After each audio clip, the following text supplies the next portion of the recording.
오늘 이 시간에도 말씀을 함께 읽으셨는데 들으시는 중에 또 살아계신 주의 음성을 들으시는 복된 시간이 되시기를 바랍니다. 지난주에 말씀을 이제 8장 1절로 15절까지의 말씀을 나누면서 그 고린도 교회 성도들에게 헌금을 요청하면서 헌금은 어떻게 드려야 되는 것인가, 어떤 마음 자세를 가져야 되는 것인가 라는 부분에 대해서 말씀을 나눴습니다. 한마디로 말하면 하나님의 은혜가 있어야 된다라는 그러한 내용이지요. 그래서 이 정말 하나님의 은혜가 없으면 그 세세하게 나오는 그 원리들이 내가 할 수 없는 일들입니다. 어떻게 극한 그런 가난 속에 또 심각한 그런 큰 시련 속에 있으면서도 그 가난한 가운데 어떻게 헌금을 할 수 있어요? 내 형편이 내 코가 석자인데 어떻게 헌금을 할 수 있어요? 하나님 은혜가 임하니까 나도 동참하게 해달라고 자발적으로 그렇게 하는 그런 모습들을 우리가 살펴볼 수가 있고요. 또 한 가지는 우리 자발적인 마음과 함께 필요한 것이 즐거움이죠. 즐거운 마음으로, 기쁜 마음으로 하나님께 드려야 된다. 그리고 또 한 가지를 더 말씀을 드린다면 할 수 있는 만큼, 내가 할 수 있는 만큼, 그러니까 하나님께서 은혜를 주셔서 기도하는 가운데 내 마음에 감동을 주셔서 어떤 그 기도하는데 하나님 나도 참 동참하고 싶은데 하나님 내가 형편이 이렇습니다. 얼마를 드리면 될까요? 라고 기도할 때 주시는 마음이 있을 거예요. 그래서 그거를 드려야 되는데 아니 저 교회 나온 지 얼마 안 되는 아무개 성도는 얼마를 냈다고 그러는데 나는 교회 다닌 지 꽤 됐고 우리 교회 그래도 내가 위치가 어느 위치인데 내가 그 사람 정도는 해야 되지 않겠어? 라고 형편이 안 되는데도 불구하고 할 수 없는데도 불구하고 어떻게 그냥 탁 요즘 말로 영끌을 해가지고 한다면 그거는 하나님께서 원하시지도 않을 뿐만 아니라 결국은 나한테 큰 시험거리가 될 수 있다는 것이죠. 그래서 문제가 생길 수 있고 그래서 우리 사도행전 5장에 나오는 아나니아 삽비라 이야기를 말씀을 드리면서 그분들이 왜 그런 상황이 직면했느냐, 결국은 이 바나바라고 하는 분이 재산을 팔아서 하나님께 올려드린 그거를 보고 그럼 나도 해야지, 그리고 그냥 자신에게 어떤 감동도 없는데 바나바가 했다면 나도 해야지, 이게 이 비교 의식을 갖다 보니까 그런 불상사가 일어났던 것을 우리가 살펴볼 수가 있습니다. 그래서 제가 여러 가지가 있지만 크게 세 가지를 말한다면 자발적인 마음, 즐거운 마음, 할 수 있을 만큼만. 이게 지난주에 한 4가지, 5가지를 말씀을 나눴습니다만 이게 이렇게 핵심인 것 같고요. 그리고 이거를 한마디로 표현한다면 하나님의 은혜입니다. 은혜가 있을 때 이런 모든 것들이 자발적인 마음도 생기고 은혜가 있을 때 즐거움도 생기고 은혜가 있을 때 내가 할 수 있는 양이 얼마인지를 알 수가 있습니다. 그래서 그렇게 예물을 드려라 라고 고린도 교회 성도들을 향해서 메시지를 했지만 이것은 오늘 신앙생활하는 우리에게도 원리는 똑같다 틀리다? 원리는 같은 원리다. 여러분 은혜가 있을 때 가능한 거예요. 은혜가 있을 때 가능한 건데 오늘 이제 함께 읽은 말씀을 보면은 그렇게 여러분들이 드려진 헌금을 맡겼을 때 그 맡길 대상자들이 과연 믿을 만한 사람들이냐, 과연 신뢰할 만한 사람들이냐라고 하는 문제예요. 미국에서 있었던 일인데 아주 그 방송을 통해 가지고 개인 방송을 통해 가지고 이 메시지를 전하는데 아주 말씀을 잘 전했던 목사님이 있었어요. 그러니까 그 기독교에서는 아주 연예인 같은 목사님이었죠. 근데 이분이 그 메시지를 잘 전하면서 그 밑에다가 헌금 계좌를 올려놨습니다. 그러니까 은혜 받은 성도들이, 그 방송 설교를 통해서 은혜 받은 성도들이 그 계좌로 헌금을 다 했어요. 그럼 그 드려진 헌금이 그 목사님이 먹고 마시고 입고 그리고 쌓아두라고 낸 헌금이 아니잖아요. 그죠?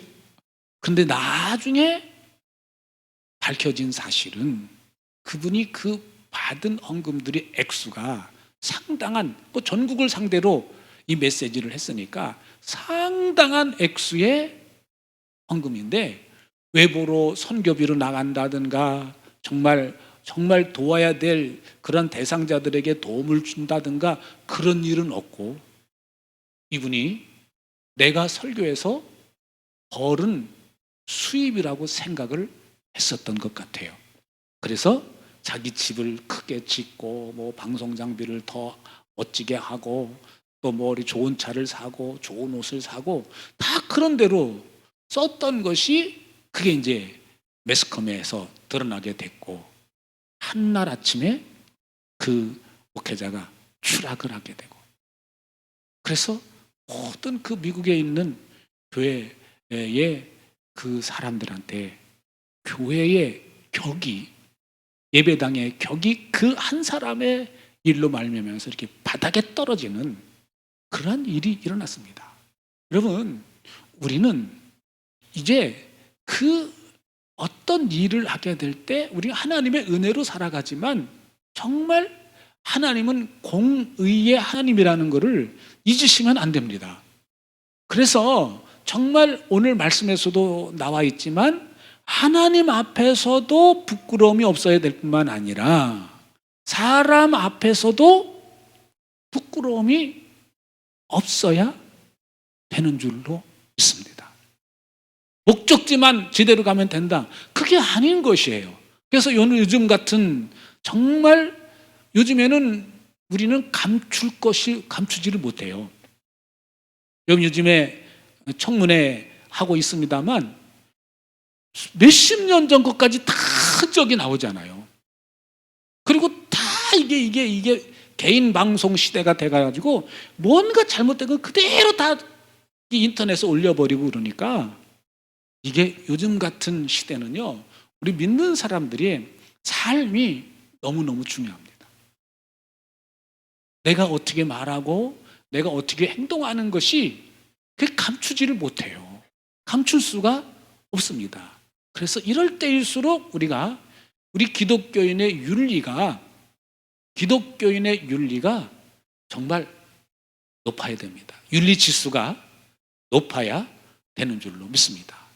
오늘 말씀에서 보면 이 바울이 소개하고 있는 세 사람의 인물이 이 고린도 교회에 이렇게 파송이 됐는데, 이분들의 면면을 고린도 교회 성도들한테 소개를 해주면서 이분들은 한마디로 믿을 만한 사람들이다 라고 하는 것을 말씀해 줘요. 믿을 만한 사람들이니까 여러분들이 이 사랑을 보여줘라. 여러분들이 시작했던 이 일을 마무리를 잘 줘줘라 라고 결론을 내리고 있습니다. 그렇다면 오늘 소개하고 있는 세 사람이 도대체 어떤 면에서 믿을 만한 사람이고 어떤 면에서 신뢰할 만한 사람인가 라는 것을 오늘 이제 16절에 있는 말씀을 보시면 같이 보십니다. 내가 여러분에게 쏟는 것과 같은 열성을 디도의 마음에 주신 하나님께 감사합니다. 오늘 개역개정 읽으실 땐 이렇게 읽으셨어요. 너희를 위하여 같은 간절함을 디도의 마음에서 주시는 하나님께 감사한다.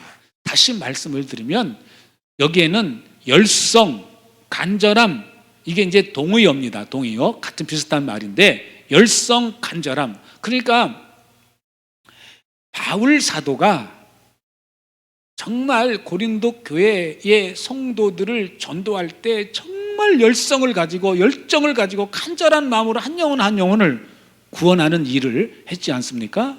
그리고 이 1년 전까지만 해도 관계가 괜찮아서 이 예루살렘 교회의 형편을 얘기했을 때 우리도 동참하겠습니다. 그래서 이제 연보를 하기 시작했던 거예요. 그런데 그 1년 사이에 중간에 어떤 오해가 생겨서 그 일을 중단한 상황입니다. 그런데 그럼에도 불구하고 어떻게 해서든지 이 오해를 풀려기 위해서 간절한 마음, 눈물을 흘리면서 정말 이들의 문제를 해결하기 위해서 애썼던 그런 바울의 마음과 같은 마음을 가진 사람이 바로 디도라고 하는 사람이다. 그러니까 내가 여러분들을 사랑하는 만큼 그 이상으로 이 디도라고 하는 사람도 여러분을 정말 간절히 사랑하는 그런 사람들이다. 마음이 여러분에게 향해 있다라는 것을 이야기하고 있습니다. 여러분, 사람과 사람 사이의 관계에 있어서 대화를 해보면 그 사람이 정말 나를 신뢰하고 그래서 나를 성실하게 정말 믿을만하게 행동하는지 안 하는지를 대화를 해보고 관계를 해보면 처음엔 잘 모르겠지만 자꾸 이렇게 대화를 하고 뭐 하고 그러다 보면은 저 사람은 믿을만한 사람이야 라고 여겨지는 사람도 있고 저 사람한테는 관계는 하지만 내가 속 얘기까지 했다가는 큰 코 다칠 수도 있어. 그런 사람도 관계하다 보면 있죠. 그래서 어떤 정말 믿을 만한 사람에게는 미주알 고주알 내 형편사정 다 이야기하지만 그렇지 못한 사람에게는 그저 적당한 거리를 두고 이야기를 하게 되는 것을 볼 수 있습니다. 그런데 오늘 이 바울이 소개하는 디도는 고린도 교인들이 보아야 될 것은 나와 같은 마음을 소유한 사람이다. 나와 같은 열정을 가진 사람이다. 나와 같이 간절한 마음으로 여러분을 생각하고 여러분들을 정말 기억해주는 사람이다 라고 이렇게 소개를 해주고 있습니다. 또한 그 다음 절에 보시면 그는 우리의 요청을 받아들였을 뿐만 아니라 더욱 열심을 내서 자진해서 여러분에게로 갔습니다.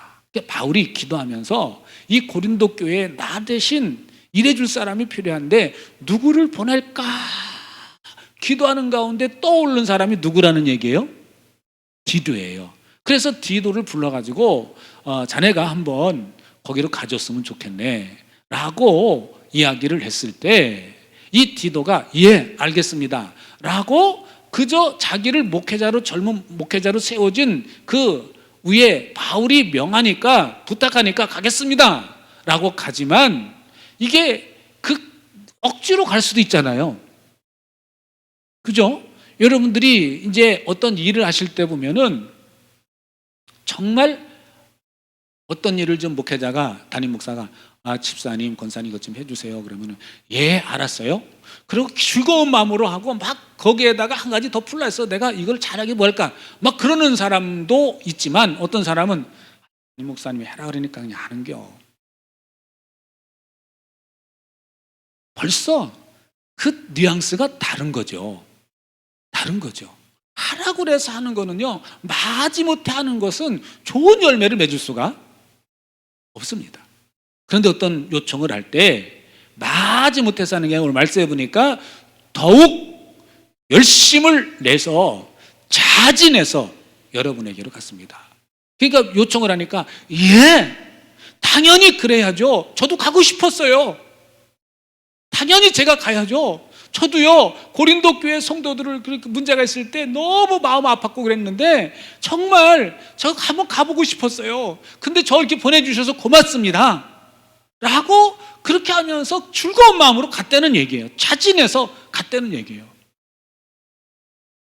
그래서 이 디도라고 하는 사람이 이런 사람이다. 그래서 어떻게 보면은요 이 디도라고 하는 사람은 열정이 많은 사람일 뿐만 아니라 바울이 하지 못하던 것을 대신 뒤치다거리를 해주는 사람이기도 합니다. 우리 성경에는 그런 내용이 없습니다만 그 멜리데 섬이라고 아시죠? 사도행전 27장 8장에 그 멜대섬 이야기가 나오는데, 거기에 보면은 그 276명의 사람들이 그 배를 타고 가다가 풍랑을 만나가지고 거의 난파 직전까지 이르다가 구사일생으로 그 도착한 섬 이름이 멜리데 섬입니다. 근데 거기서 이 바울을 통해서 복음의 열매가 맺혀졌어요. 근데 나중에 이 바울이 이곳을 방문했지만, 이게 이제 성격상 이 섬 사람들의 특유의 성격이 있잖아요. 또 바울의 성격하고 안 맞아가지고 부딪혔다는 거예요. 그래서 누구를 보낼까 하다가 이 디도를 생각하고 디도를 보냈더니, 디도가 그곳에서 복음을 전하는데 그 섬 사람들의 거의 90% 가까이가 예수 믿게 되었다라고 하는 그러한 이야기가 있습니다. 그만큼 이 디도는 요즘 말로 말하면 공감 능력이 뛰어난 사람이죠. 어떤 사람과 대화를 할 때 그 사람들의 그 속마음을 이해해주고 속마음을 알아주는 그런 능력이, 그런 은사를 받은 사람이, 그런 은혜를 받은 사람이 디도였던 거예요. 그런데 여러분, 그런 사람도 필요하지만 그것만 가지고는 잘 안 되겠죠. 그래서 또 다른 형제 하나를 보냈는데, 그 사람은 다음 절에 보시면 우리는 그와 함께 형제 한 사람을 보냈습니다. 이 형제는 복음을 전하는 일로 모든 교회로부터 칭찬을 받는 사람이다, 이렇게 소개하고 있어요. 그 형제의 이름은 나와 있지 않아요. 이름이 없었을까요? 이름이 물론 있었겠지만 이름을 소개하지 않아요. 그런데 오늘 여기 말씀해 보면 그 형제는 어떤 사람이냐? 복음을 아주 명확하고 간결하게 알아듣기 쉽게 잘 전하는 사람이었다는 것을 여기서 확인할 수 있습니다. 여러분, 디도의 역할은 그 고린도라고 하는 도시에 세워진 이 가정교회들이 많이 있었을 거 아니에요.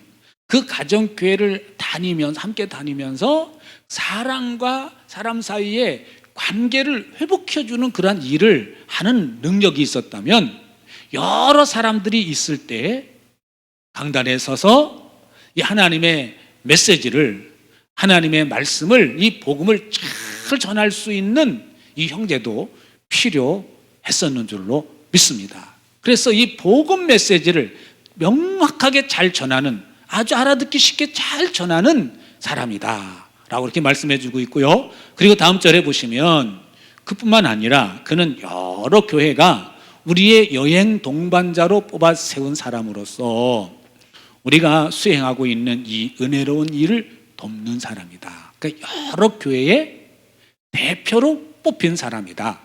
그리고 우리 이 일에 돕는 자로, 헬퍼로서 역할을 맡았다라고 이렇게 말했습니다. 우리는 주님의 영광을 드러내고 우리의 좋은 뜻을 이루려고 이 일을 합니다. 그래서 정말 공감 능력이 뛰어난 디도와 함께 이 메시지를 명확하고 간결하게 잘 알아듣도록 전달해주는 이런 또 이 형제도 필요했고요. 20절에 보시면 우리가 맡아서 봉사하고 있는 이 많은 헌금을 두고 아무도 우리를 비난하지 못하게 하려고 우리는 조심합니다.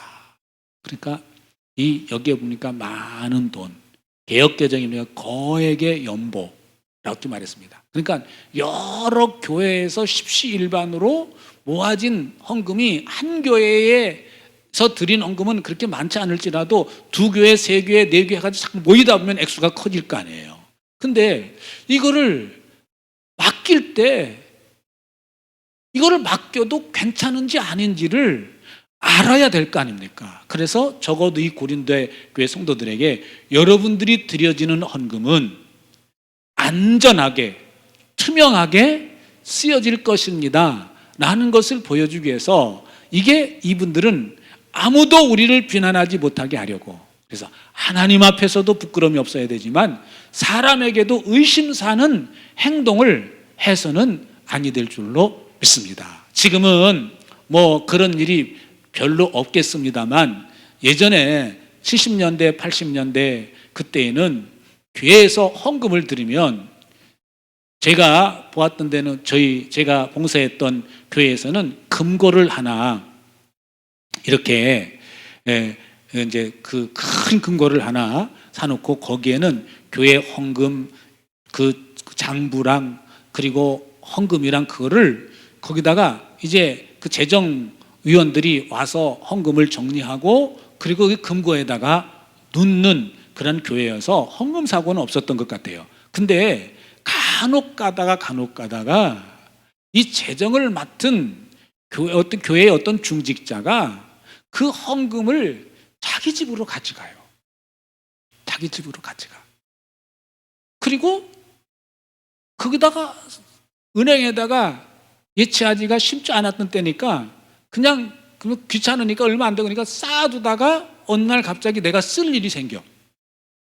그러니까 당장 내 수중엔 돈이 없는데 지금 맡아놓은 헌금이 이 자리에 있어, 옆에 있어. 그러니까 이분의 생각이 그러면 내가 헌금을 잠시 빌려다가 쓰고 내가 채워놓으면 되지. 이런 생각으로 그거를 야금야금 쓰다가 보니까 나중에는 감당할 수 없는 지경이 돼서 교회가 어려운 일을 당한 교회가 있었습니다. 제가 교제하는 목사님 중에 이제 개척교회인데 거기 또 재정을 보는 집사님이 이 헌금을 자꾸 이렇게 뺐쓴대요. 보니까 딱 드러난대요. 보니까 목사님이 보니까. 그래서 이걸 어떻게 할까 하다가 그냥 차라리 집사님 하지 마세요. 그러고 그냥 이렇게 다시 그 재정을 많지 않으니까 담임 목사님이 직접 관리를 하신다라고 하는 그런 얘기를 들은 적도 있습니다. 그러니까 이게 신뢰가 안 되면 바뀔 수가 없던 거예요. 사고가 많이 나기도 하고 그것 때문에 믿음을 잃어버리기도 하고 그런 일들이 종종 생깁니다. 그래서 교회의 어떤 그런 공적인 일을 할 때는 정말 신뢰할 만한 분을 세워야 되는 줄로 믿습니다. 그래요. 그래서 여기에 보니까 비난하지 못하게 하려고 우리는 조심해서, 그래서 이게 한 분을 보내는 게 아니라 세 사람을 보낸다. 21절에 보시면 우리는 주님 앞에서뿐만 아니라 사람들 앞에서도 좋은 일을 바르게 하려고 합니다. 그러니까 하나님 앞에서도 인정받아야 되지만 사람들 앞에서도 인정받아야 된다는 거예요. 그래서 요즘 우리가 사는 이런 환경 속에서는 우리 기독교인의 윤리의식이 더 높아야 된다.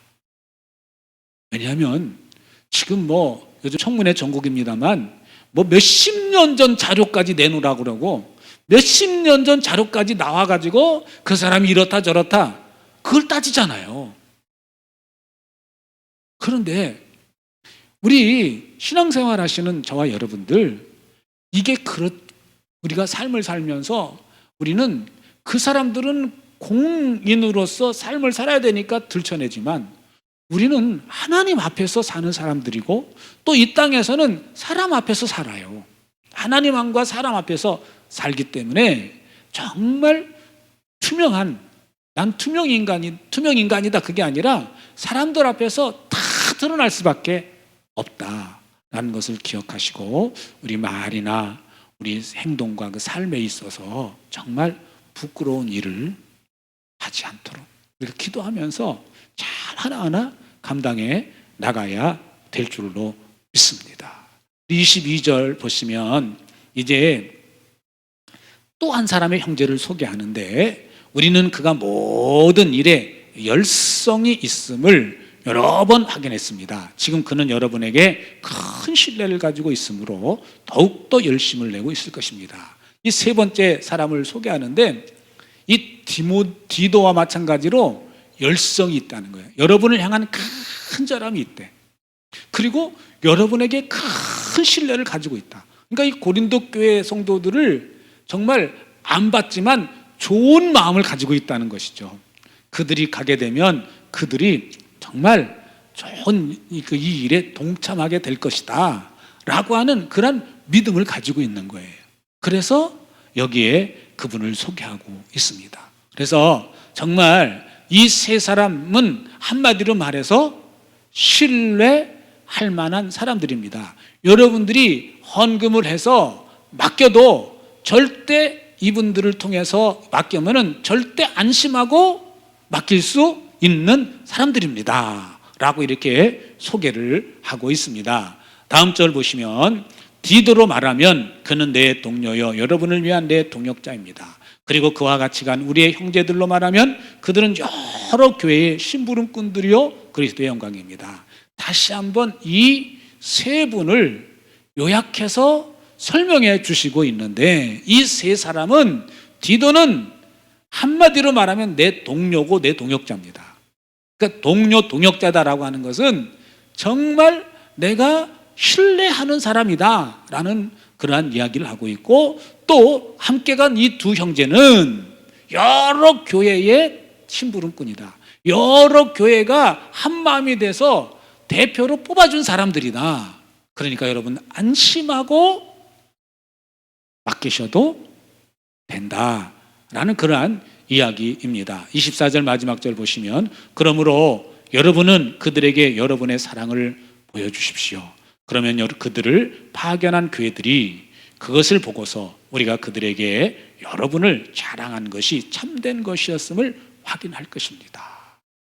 그래서 여러분들의 사랑을 그분들에게 보여주세요. 여기서 말하는 여러분의 사랑은 뭘 말할까요? 일단은 이분들을 환영해 주시고 그리고 이분들이 찾아가서 그렇게 가정교회들마다 찾아가서 이 헌금에 관한 연보에 관한 이야기를 할 때 미리 잘 준비했다가 맡겨주는 게 사랑이죠. 사랑은 복합적인 의미가 그 속에 담겨져 있습니다. 여기 오늘 본문에서 말하는 분은 이분들을 신뢰해주고 이분들에게 당신들이 잘 준비했다가 연보를 맡겨주세요. 이게 이분들이 보여주는 사랑인 줄로 믿습니다. 그래서 이들을 파견한 교회들이 그걸 보고 고린도 교회 성도들이 우리가 기도하는 가운데 대표로 뽑았던 이분들에게 이 많은 헌금을 해서 연보를 해서 이분들에게 맡겨줬대 라고 하는 소리를 듣게 하라는 이야기고 또 한 가지는 우리가 그들에게 여러분을 자랑한 것이 그러니까 다시 말 여러 교회들한테 유럽에 있는 여러 교회들한테 여러분 고린도 교회에 있는 교회를 자랑했습니다. 이들도 1년 전에 이미 연보를 약속하고 지금 열심히 모고 있습니다. 그러니 열심히 모고 있는 것을 이제는 마무리해줘서 이제 내가 여러분들을 자랑했는데 그것이 사실이었음을 확인해 주십시오. 말하면 연보 미리 준비해서 맡겨주세요 라고 하는 그러한 이야기였습니다. 오늘 함께 읽은 이 본문을 보면서 정말 우리가 신앙생활 하다 보면은 물질도 필요하고 또 이런 여러 가지가 많이 필요하지만 가장 오늘 말씀에서 우리가 중요하게 생각하는 것이 뭐냐면 이웃 간의 관계입니다. 고린도 교회 성도들과 지금 새로운 세 사람이 새로운 관계를 맺죠. 관계를 맺는데 그 관계를 이어주는 역할을 지금 바울 사도가 하고 있습니다. 그 배경에는 그 뒤에는 보이지 않는 하나님이 계시는 줄로 믿습니다. 여러분, 저와 여러분들은 예수님 때문에 관계가 맺어진 사람들이에요. 할렐루야. 관계가 맺어진 사람인데 이 관계가 예수님 안에서 계속 이어질 때 이 신뢰 관계가 될 수 있습니다. 근데 이거 교회 안에서 예수님 안에서 정말 서로 신뢰하는 관계가 아니라 자꾸 이 사회생활하는 것처럼 뭐 그런 식으로 관계가 이어진다면 더 이상 교회 역할을 할 수가 없겠지요. 그래서 오늘 여기 있는 말씀을 보시면서 정말 신뢰할 만한 사람이라는 것을 여러분들이 옆에 있는 분, 앞에 있는 분, 뒤에 있는 분을 다른 교회 성도들과 교제할 때 또 소개를 할 때 그분은 어떤 분이에요? 라고 말할 때 그분요 그냥 예배당에 잘 나와요. 할 말이 없어요. 그냥 신앙생활 잘해요. 라고 하는 사람으로 소개를 할 수밖에 없다면 안 되겠죠. 그분 어떤 사람이에요? 그분 만났는데 대기를 했었는데 그분을 내가 잘 모르는데 어떤 분이에요? 그러면 그분요 신앙생활 정말 신실하게 잘 하시는 분입니다. 정말 기도 생활도 열심히 하시고 예배 생활도 잘 하고요. 무엇보다도 정말 믿을 만한 분입니다. 그분이 말하는 건요 정말 믿으셔도 됩니다. 내가 정말 같이 수십 년간 함께 교제했지만 정말 그분요 신뢰할 만한 사람이고 정말 나처럼 열심히 신앙생활 잘 하시는 분입니다. 라고 소개를 할 수 있는 그런 분들이 되시기를 주의 이름으로 축복합니다.